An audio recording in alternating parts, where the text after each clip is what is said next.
ফ্যাসিবাদের ফিরে আসার সম্ভাবনা অনেক বেড়ে গেছে।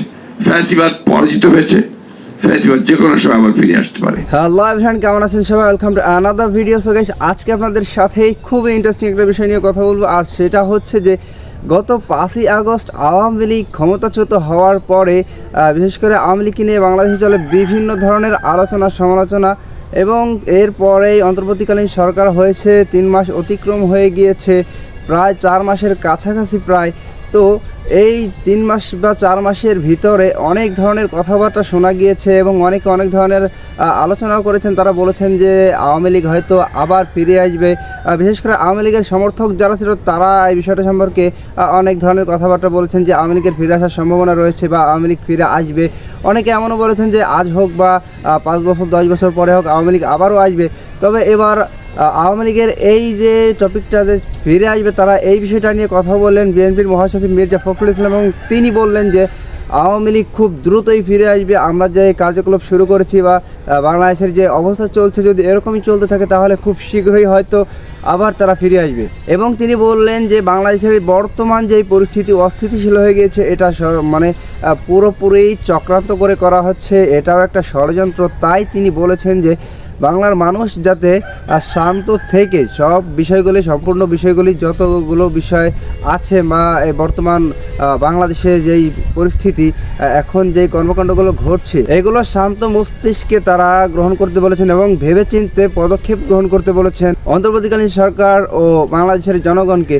এবং বর্তমান সময়ের সবচাইতে আলোচিত যে বিষয়টি, সেটা হচ্ছে যে ইসকন যে সংগঠনটি আছে বাংলাদেশের, আমরা জানি যে ইসকনের নেতাকে রাষ্ট্রদ্রোহিতার মামলায় গ্রেফতার করা হয়েছে, এবং সবচাইতে বেশি যে আলোচনা সমালোচনা হচ্ছে বাংলাদেশে এবং অস্থিতিশীল পরিস্থিতি বর্তমান সময়ে, সেটা এই ইসকনকে নিয়েই বর্তমান চলছে। এবং মির্জা ফখরুল ইসলাম তিনিও এই সম্পর্কে কথা বলেছেন এবং তিনি বললেন যে এই ইসকনের যে ঘটনাটি ঘটেছে, এটাকে ভুলভাবে উপস্থাপন করা হয়েছে বিশ্ব দরবারের কাছে, আর এটাও একটা ষড়যন্ত্র। তাই তিনি বাংলাদেশের মানুষকে রিকোয়েস্ট করলেন বা তিনি বললেন যে আপনারা সবসময় একটু শান্ত মস্তিষ্কে থাকার চেষ্টা করবেন, ভেবেচিন্তে পদক্ষেপ গ্রহণ করবেন। যদি আপনারা এরকমভাবে শান্ত থাকতে না পারেন, যদি আপনারা উত্তেজিত হয়ে যান এই বিষয়ে, তাহলে ফ্যাসিবাদ আবার পুনরায় খুব শীঘ্রই ফিরে আসবে বলে মন্তব্য করেছেন মির্জা ফখরুল ইসলাম, এবং তিনি এই বিষয়ে আরও অনেক ধরনের কথা বলেছেন। তো গাইস, কথা না বাড়িয়ে চলে যাবো আমরা সরাসরি স্ক্রিন, এবং বিস্তারিত থাকছে সম্পূর্ণ ভিডিও জুড়ে। আজকে যখন আমার ভারতবর্ষের মিডিয়ার বিষয়গুলো দেখতে পাই, প্রশ্ন যে ইসকনের ব্যাপারে আপনারা কি করছেন, আজকে খুব কষ্ট হয়, দুঃখ হয়।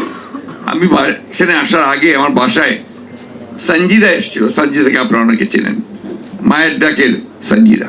এসে বলছে স্যার আজকে মন খুব খারাপ। কেন? গত কয়েকদিন ধরে যা দেখছি তাতে করে স্যার আমার মন খারাপ হয়ে যাচ্ছে। এই যে এতদিন ধরে যে কষ্ট, যে পরিশ্রম, যে ত্যাগ, যে আত্মজনের চলে যাওয়া, প্রিয় মানুষগুলোর চলে যাওয়া, সবকিছুকে ছাড়িয়ে কেমন যেন একটা ভয়াবহ একটা অবস্থা তৈরি হচ্ছে।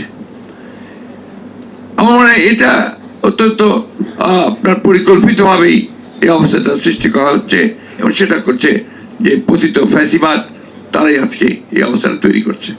তা আমরা যারা আছি, যারা পক্ষে ছিলাম, যারা লড়াই করেছি, সংগ্রাম করেছি, আমরা কেন এখানে বিভাজন সৃষ্টি করছি? আজকে বিভিন্ন জায়গায় বিভিন্ন কথা শুনলে রীতিমতো ভয় হয় যে আজকে আমরা এই সময় এখনই এটাকে আমরা পুরো আন্দোলনকে একটা ভিন্ন দিকে নেওয়ার চেষ্টা করছি। আমার কাছে যেটা মনে হয় আমি সেটাই বলছি খুব স্পষ্ট। আমাদের তো লক্ষ্য এখন একটাই হওয়া উচিত, সে লক্ষ্যটা হচ্ছে আমরা একটা সত্যিকার অর্থে গণতান্ত্রিক রাষ্ট্র নির্মাণের জন্যে যে সংস্কারগুলো প্রয়োজন, সেই সংস্কারগুলো ন্যূনতম করে আমরা একটা সেই ধরনের একটা রাষ্ট্র গঠন করার জন্য একটা নির্বাচন করে একটা পার্লামেন্টে যাই। ফ্যাসিবাদ পরাজিত হয়েছে, ফ্যাসিবাদ যে কোনো সময় আবার ফিরে আসতে পারে, কারণ আমরা সেই রাস্তা যেন তৈরি করে না দিই। আজকে আমরা দুর্ভাগ্যজনকভাবে এমন কতগুলো কাজ করছি যে কাজগুলোর মধ্যে দিয়ে কিন্তু ফ্যাসিবাদের ফিরে আসার সম্ভাবনা অনেক বেড়ে গেছে। আজকে যখন আমার ভারতবর্ষের মিডিয়ার বিষয়গুলো দেখতে পাই, কাল রাতেই আমাকে কয়েকজন ফোন দিয়েছেন, তাদের একটাই মাত্র লক্ষ্য, প্রশ্ন যে ইসকনের ব্যাপারে আপনারা কি করছেন। এই প্রশ্নটা অত্যন্ত একেবারেই আপনার উদ্দেশ্য প্রণোদিত একটা অবস্থা তারা তৈরি করতে চায়। সেই অবস্থা নিয়ে প্রথমবার ফেল করেছে, এখন আবার নতুন করে আবার সেই অবস্থা তৈরি করতে চায়। এটা আমাদেরকে সজাগ থাকতে হবে। আর আমরাও সেখানে কোনো মতেই যেন আবার সেখানে আরো একটা বিভাজন সৃষ্টি না করি।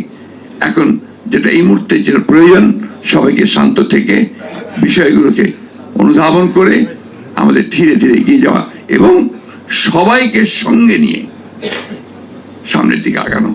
এছাড়া আর কোনো পথ আছে বলে আমি অন্তত মনে করি না। তো গাইজ, আপনারা সম্পূর্ণ ভিডিওটি দেখলেন এবং এই ভিডিও সম্পর্কে আপনাদের মূল্যবান মতামত অবশ্যই কমেন্ট বক্সে জানিয়ে যাবেন। দেখা হবে আপনাদের সাথে অন্য কোনো ভিডিওতে। ভালো থাকবেন, সুস্থ থাকবেন। আল্লাহ হাফেজ।